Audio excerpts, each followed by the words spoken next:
नमस्कार दोस्तों, स्वागत है आपका हरे कृष्णा मार्ट के YouTube चैनल पर।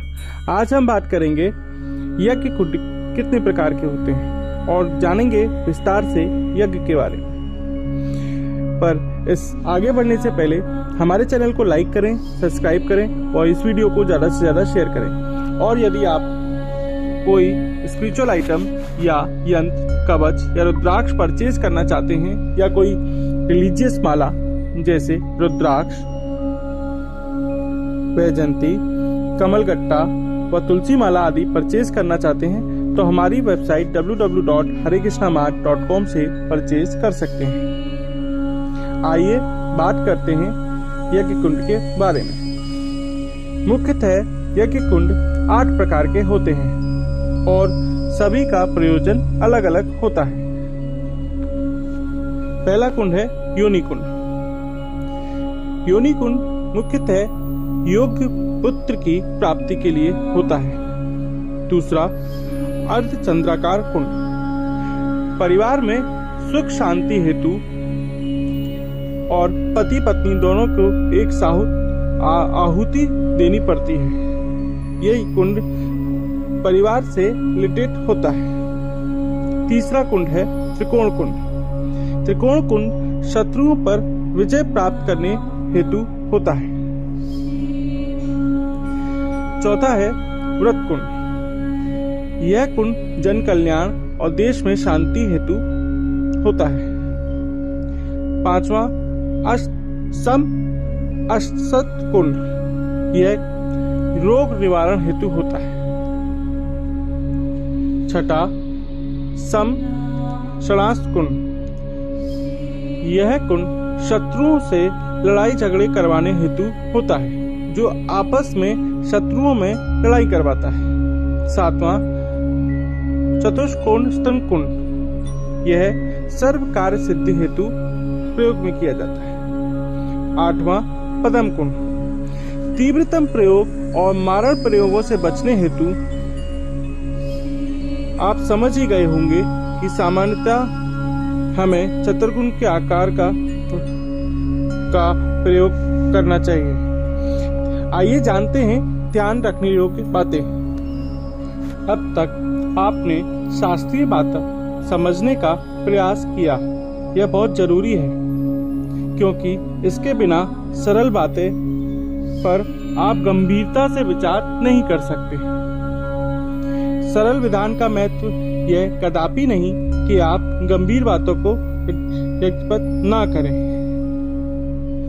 आइए जानते हैं कुछ बातें, जैसे जप करने के में कितना और कैसे हवन किया जाता है, कितने लोगों और किस प्रकार के लोगों की आप सहायता ले सकते हैं, कितना हवन किया जाना चाहिए, हवन करते समय किन किन बातों का ध्यान रखना है, क्या कोई और सरल उपाय भी है जिससे हवन ना करना पड़े, किस दिशा की ओर मुंह करके बैठना है, किस प्रकार की अग्नि का आवाहन करना है, किस प्रकार की हवन सामग्री का प्रयोग करना है, दीपक कैसे और किस चीज का लगाना है, कुछ और आवश्यक सावधानियां आदि बातों के साथ अब हम कुछ बेहद सरल बातों पर देखेंगे या बात करेंगे।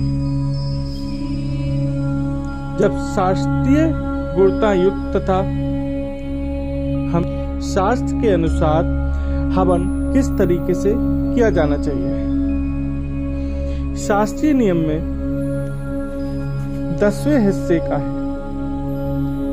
इसका सीधा मतलब है कि अनुष्ठान का 1,25,000 जप या 1250 माला मंत्र जप अनिवार्य है और इसका 10वां हिस्सा होगा 1250/10 यानी 125 माला हवन, मतलब 12,500 आहुतियां।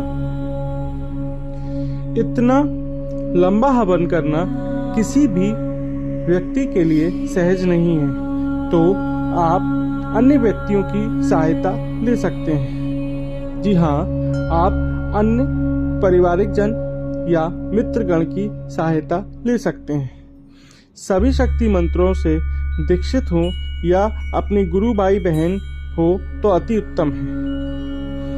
जब यह भी ना संभव हो तो गुरुदेव श्री चरणों पे अपनी असमर्थता व्यक्त करते हुए मनी मन उनका आशीर्वाद देकर घर के सदस्यों की सहायता ले सकते हैं।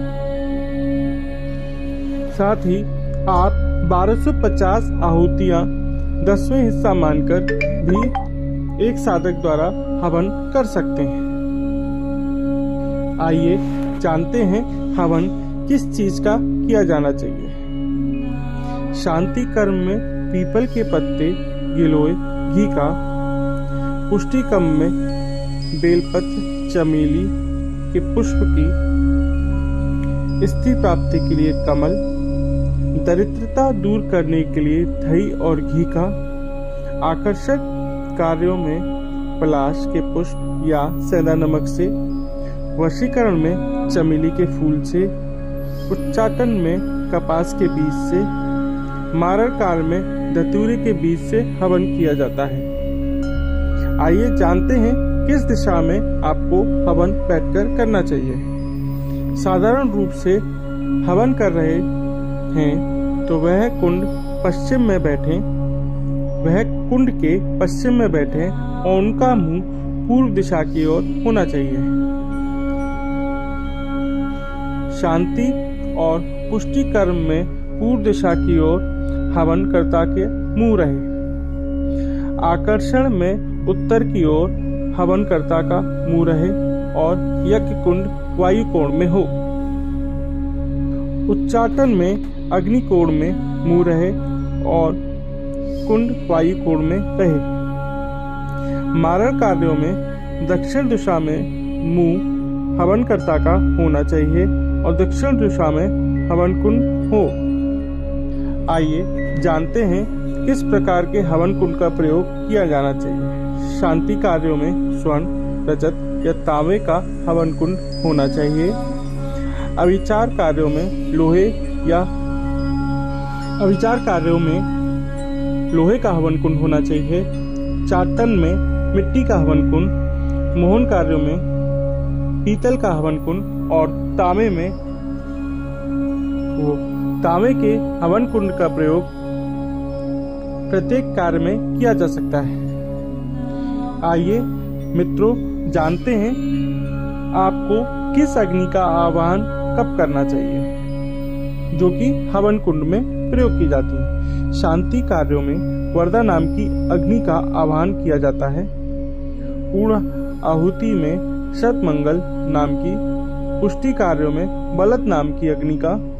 अविचार कार्यों में क्रोध नाम की अग्नि का। वशीकरण में कामन नाम की अग्नि का आह्वान किया जाता है। आइए दोस्तों जानते हैं कुछ ऐसी बातें जो आपको हवन करते वक्त या यज्ञ करते वक्त याद रखनी चाहिए। नीम या बबूल की लकड़ी का प्रयोग ना करें। यदि शमशान में हवन कर रहे हैं तो उसकी कोई भी चीज अपने घर में ना लाएं। दीपक को बजोट पर पहले से बनाए हुए चंदन के त्रिकोण पर ही रखें। दीपक में या तो गाय के घी का या तिल के तेल का प्रयोग करें। घी का दीपक देवता के दक्षिण भाग में और तिल का तेल का दीपक देवता के बाएं ओर लगाया जाता है। शुद्ध भारतीय वस्त्र पहनकर ही हवन करें। यज्ञ कुंड के ईशान कोण में कलश की स्थापना करें। कलश के चारों ओर स्वास्तिक का चित्र अंकित करें। हवन कुंड सजा के रखें। दोस्तों हमारे द्वारा दी गई जानकारी या बताई गई जानकारी आपको पसंद आई हो तो इस वीडियो को ज़्यादा से ज़्यादा शेयर करें, वीडियो को लाइक करें और हमारे चैनल को सब्सक्राइब करें। सत्य सनातन धर्म की जय हो। साथ ही साथ यदि आप ओरिजिनल रुद्राक्ष यंत्र या कवच या कोई माला परचेज